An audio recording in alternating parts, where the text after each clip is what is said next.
మెల్లడి స్వరము అనే ఆత్మీయ కార్యక్రమానికి ప్రేమతో మిమ్మల్ని ఆహ్వానిస్తూ ఉన్నాను. దేవుని బిడ్డలారా, మీరందరూ బాగున్నారా? ఉదయకాలం లేచారా? దేవునితో మాట్లాడారా? ప్రార్థన చేస్తూ ఉన్నారా? బైబిల్ చదువుతూ ఉన్నారా?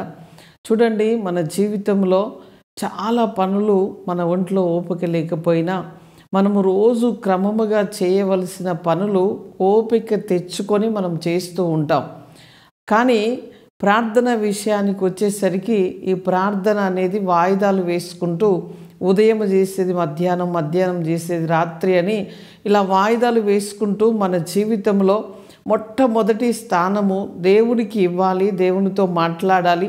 మన పని ప్రారంభించేటప్పుడు, మన జీవితాన్ని ప్రారంభించేటప్పుడు దేవుడితో మాట్లాడాలనే విషయంలో మన జీవితంలో నిర్లక్ష్యము అనేది కనబడుతూ ఉంటుంది. కానీ మనం ఎక్కడ ఓడిపోతున్నాం? మనం పనులు చేయట్లేదా? మనం సంపాదించట్లేదా అంటే అన్నీ చేస్తున్నాము, కానీ ఆ సృష్టికర్తతో సరి అయిన సంబంధము లేకుండా, ఆ సృష్టికర్త దగ్గర విచారణ చేయకుండా చేస్తున్నాము. కనుకనే ఇంకా బాధలు, వేదన, దుఃఖము మన జీవితంలో జరుగుతున్నాయి.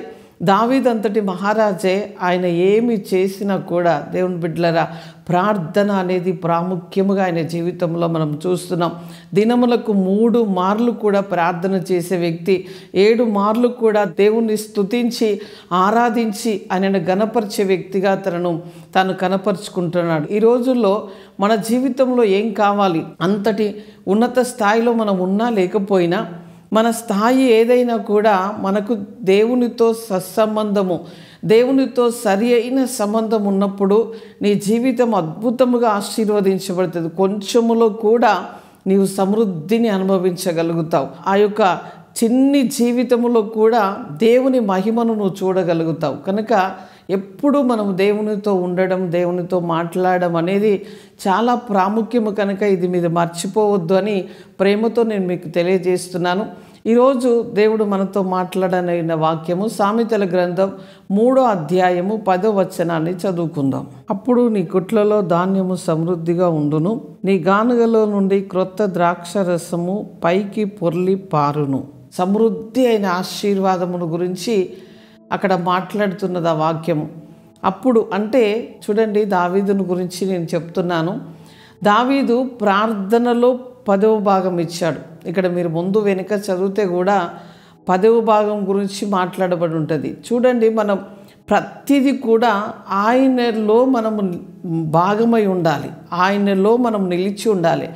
అప్పుడు మన జీవితంలో పట్టజాలనంత విస్తారమైన దీవెనలు కుమ్మరిస్తాడు. చూడండి, కొత్త ద్రాక్షరసము పైకి పొంగి పారడము అంటే విస్తారమైన ఆశీర్వాదం, కొలత లేని ఆశీర్వాదము అని దానికి అర్థము. ఈరోజు మన జీవితంలో అరాకొర ఉన్నదేమో, చాలని కదా. కొన్ని విషయాల్లో అయ్యో ఇది సరిపోదు, ధనం సరిపోదు, ఈ నెల సరిపోదు అని చాలా విషయాల్లో కొదువ కలిగి ఉన్నాము కావచ్చు. కానీ ఆయన ఆజ్ఞలను గైకొని ఆయనతో నడవడం ప్రారంభిస్తే నీ కొదువలన్నీ కూడా తీర్చడానికి, నిన్ను దీవించడానికి, నీ పక్షముగా నిలబడడానికి ఆయన శక్తి కలిగిన దేవుడుగా ఈరోజు నీతో మాట్లాడుతున్నాడు. నీ కొట్లన్నీ కూడా ధాన్యముతో ద్రాక్షరసముతో నింపబడి నీ మీద ఆశీర్వాదము పొర్లి పారునట్లుగా చేస్తాడు. అది ధాన్యమే కావచ్చు, ధనమే కావచ్చు, మరి లేకపోతే అభిషేకమే కావచ్చు. నువ్వు ఏ విషయంలో కొదవగా ఉన్నావో అవన్నీ కూడా ఈరోజు ప్రభు నీకు సమృద్ధిగా ఇచ్చి నిన్ను మంచి ఉన్నతమైన వ్యక్తిగా నిన్ను దీవించాలని ఒక ఆశ కలిగి ప్రభు మనతో మాట్లాడుతున్నాడు. కనుక దేవుని బిడ్డలారా, మీరు కృంగిపోకండి, అలసిపోకండి.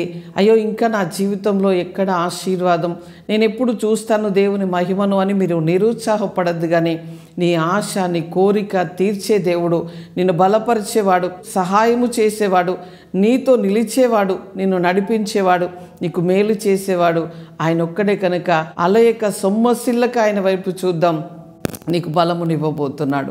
ప్రార్థన చేసుకుందాం. పరిశుద్ధుడా, జీవము కలిగిన మా తండ్రి, నీకు స్తోత్రాలు చెల్లిస్తున్నాం.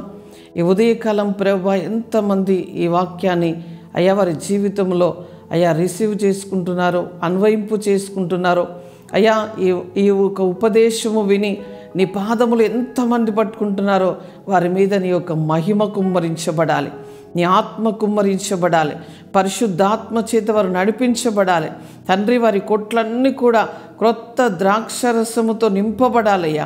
అద్భుతాలు జరగాలి, సర్వ సంపదలు అయ్యా వారి జీవితంలో ఉండాలి, మేలుతో నింపబడాలి.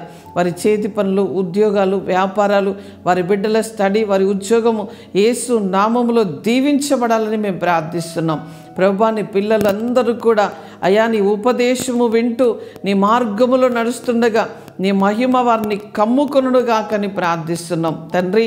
ఎవరు అనారోగ్యముతో ఉన్నారో వారందరికీ కూడా నజరేయుడైన యేసు క్రీస్తు నామములో అయ్యా నువ్వు పొందిన దెబ్బల చేత వారికి స్వస్థత కలుగునుగాకని మేము ప్రార్థిస్తున్నాం అయ్యా. ఈరోజు ఎవరు పుట్టినరోజు, పెళ్లి రోజు జరుపుకుంటున్నారో వారందరికీ శుభము, దీవెన, ఆశీర్వాదం, మేలులను మేము పలుకుతున్నాం ప్రభువా. ఇదిగో నీ బిడ్డలు ఈ సంవత్సరం అంతా నీ మేలును అనుభవించుదురుగాక అయ్యా. వారు చేయు పనులు, ప్రయత్నములన్నీ కూడా దీవెనకరముగా, ఆశీర్వాదకరముగా, మేలుకరముగా ఉండునుగాక అని ప్రార్థిస్తున్నాం అయ్యా. ఏ ఇంటిలో రక్షణ లేదో అయ్యా, ఎవరికి రక్షణ లేదో వారందరికీ యేసు నామములో రక్షణ కలుగునుగాక. నీ దీవెన ప్రతి ఒక్కరూ అనుభవించే కృపలోనికి నడిపించమని మహిమ, ఘనత మీకు చెల్లిస్తూ యేసు నామములో అడుగుచున్నాము తండ్రి. Amen, amen. Praise the Lord. God bless you.